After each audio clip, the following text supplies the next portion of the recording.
السلام عليكم ورحمة الله وبركاته. النهاردة إن شاء الله هعمل لكم حاجة لأصحاب الورش الميكانيكية. هعمل لكم حاجة بسيطة تحمي العدة بدل ما نرميها على الأرض وكده. أنا كده محتاجة لورشتي فقلت أعمل لكم فيديو عليها لأن العدة بتتبهدل. هنجيب أي حتة صاجة عندك زي دي. عندي صاجة مرمية زي دي، لو يكن دول 54 سنتي.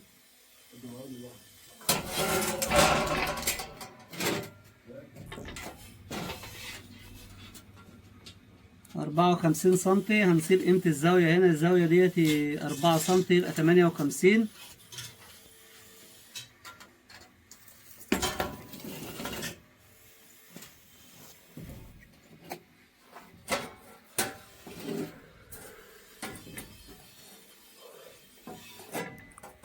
هنسيب كمان 4 سنتي يبقى كده 62 عشان الزاوية تركب عليهم.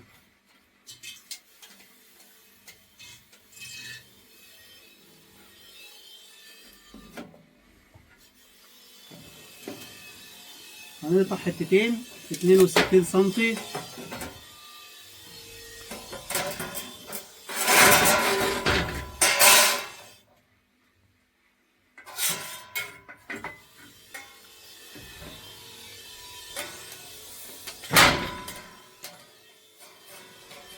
نقطع المقاس بالظبط.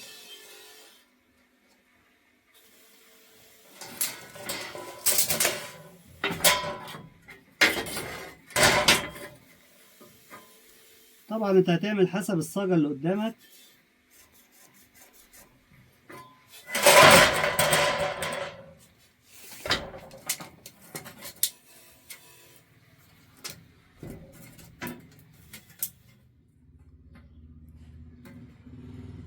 بس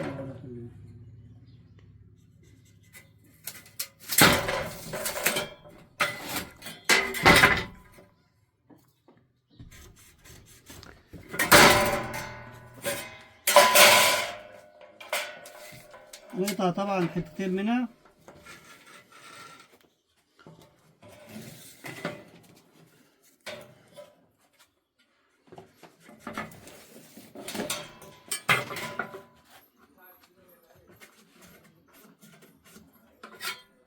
هنشوف العرض معانا قد ايه. 33. هنقطع حتتين 33. دي طبعا مش هنزودها.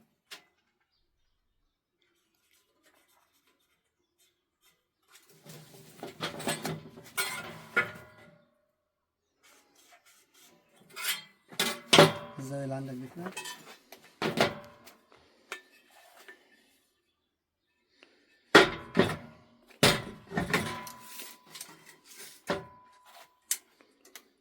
كده يبقى معانا حتتين 33 وحتتين 62. هنقطعهم ونرجع لكم تاني عشان ما نطولش عليكم.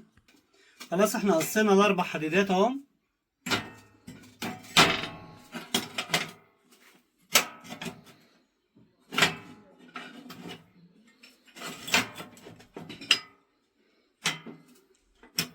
قصيناهم على المقاس بتاعنا اللي احنا محتاجينه اهو.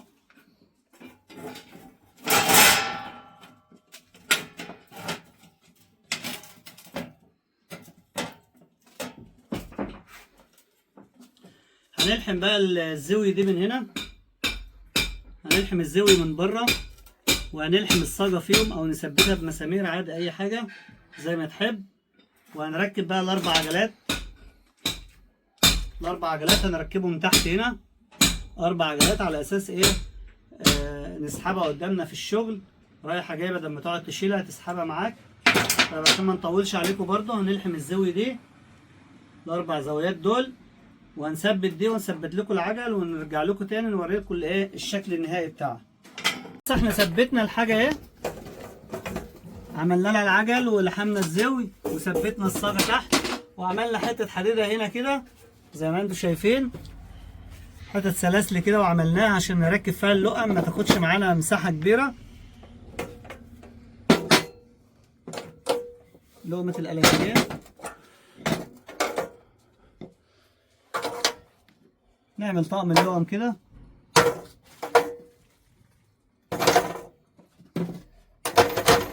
طبعا كده عشان الواحد حب ياخد لقمه يبقى يكسب وقت، ما يقعدش يدور عليها في وسط الحاجه. هوريكم المنظر بالوقت بره بشع جدا، العده مرميه كلها في الارض ونقعد ندور على اللقمه بالساعه. ديتي عمل لها حاجه كده للورشه نرص فيها عدتنا ونرص فيها حاجتنا كده، حاجه بسيطه اهي من الورشه ما كلفتناش حاجه. حبينا في شغل جه بنشيلها على طول ونطلعها بره بدل ما نقعد نلم في العده. طبعا الدريلات مش بتبقى عليها، احنا هنحط عليها العده بس ونشتغل. الدريلات بتبقى معانا في ايدينا والكلام ده بيبقى هنا كله. لسه طبعا طقم مفاتيح هيجي وحاجات من دي. اوريكم منظر بره قدام المكنه عامل ازاي. ودي طبعا هتوفر علينا كتير وبعجل وبكل حاجه، تشدها قدام المكنه دي تشدها قدام المكنه دي براحتك زي ما انت عاوز. بس الفرامل هنا اهي برضه، شد الفرامل اليد وما تقولش لحد اهي. سكالبش فرامل تثبتها برضه. طبعا ملهاش لازمه الفرامل، هو احنا جايبين عجل بالفرامل بس هي طبعا ملهاش لازمه. احنا عايزينها متحركه قدامنا على طول كده اهو. هتشدها قدام المكنه دي، هتشدها قدام المكنه دي تمشي معاك.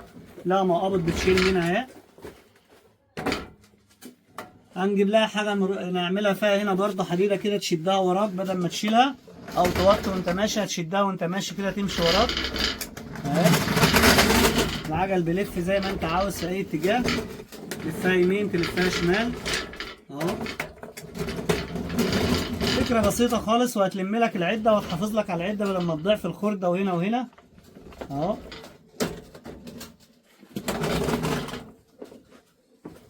تمشي لوحدها اهي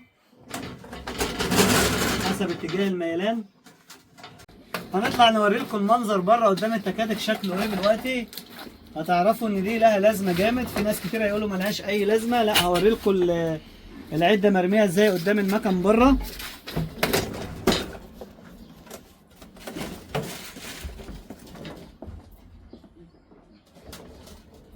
هنشوف مع بعض العده اللي مرميه في الارض.